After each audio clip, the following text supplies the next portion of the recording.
There's a lot of Haji this and Haji that. Anything that's Arabic in Iraq, it's Haji. You start to think that you and the guys around you are competent and alert, and you're going to take care of what situation arises. And you get kind of aggressive. I mean, somebody makes a wrong move and they have a machine gun swung on them. War is a passage, whether you live or whether you die.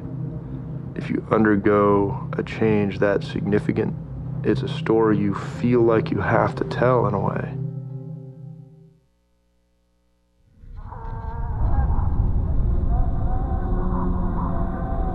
I never heard the boom, crunch, only imagined it later.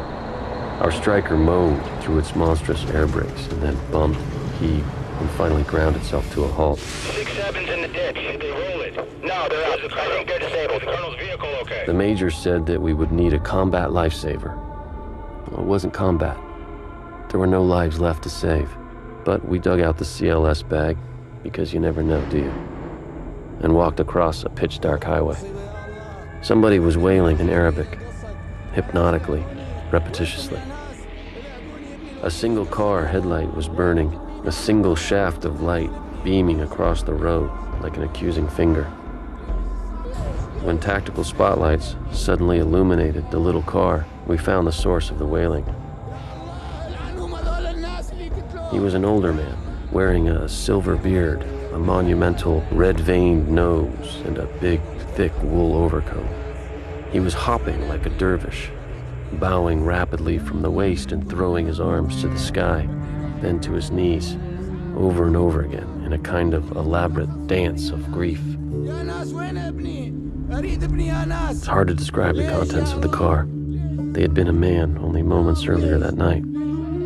A cop or a fireman or a soldier would have simply said, "It's a mess in there." I used to be a fireman. I'm a soldier now. It was as bad a mess as I've seen. I thought about CPR, but only for a moment. His left arm was mostly torn off, and the left side of his head was flattened. Up on the highway, GIs walked around, gave and took orders. And by the car, the victim's father still capered madly, throwing his arms around, crying out to God or anyone. I asked him, in my own language, to come with me, to calm down, to let me help him. While the medic worked on him, the colonel's interpreter came over, fired a few questions at the man. It sounded like an interrogation. The younger man had been taking his father back from shopping. They were minutes from home. The young man had been a student, engineering, with honors, the pride of the family. What we like to think of as Iraq's future. Finally, I had to ask, what does he keep saying? The Turk looked at me, disgusted, resigned, or maybe just plain tired. He says to kill him now. I walked away in Little Galwaz. A sergeant came up next to me, smoking. I didn't say anything. After a few moments in the black quiet, I overheard him say, "It wasn't anyone's fault. It was just an accident." I know. Inhale. Cherry glow. Long exhale. Why we gotta drive in black out here, I don't get. Yeah, I know. I went and sat on the back gate of the Stryker. I felt the cold creep into me. The old man sat next to me, perhaps too tired to continue his tirade against cruel fate, careless Americans, war and its accidents. I haven't lost a full-grown son, just a little daughter, a baby, and she wasn't torn from me in a terror of rending steel, stamped out by a sudden monster roaring out of the night. She went so quietly that her passing never woke her mother. I like to think she kissed her on the way out, on her way home.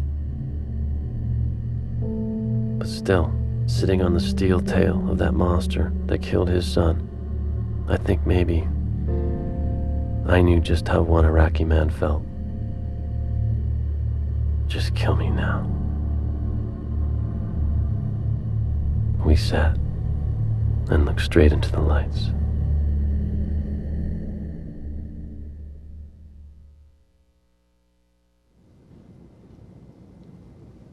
I never thought of that guy as Haji.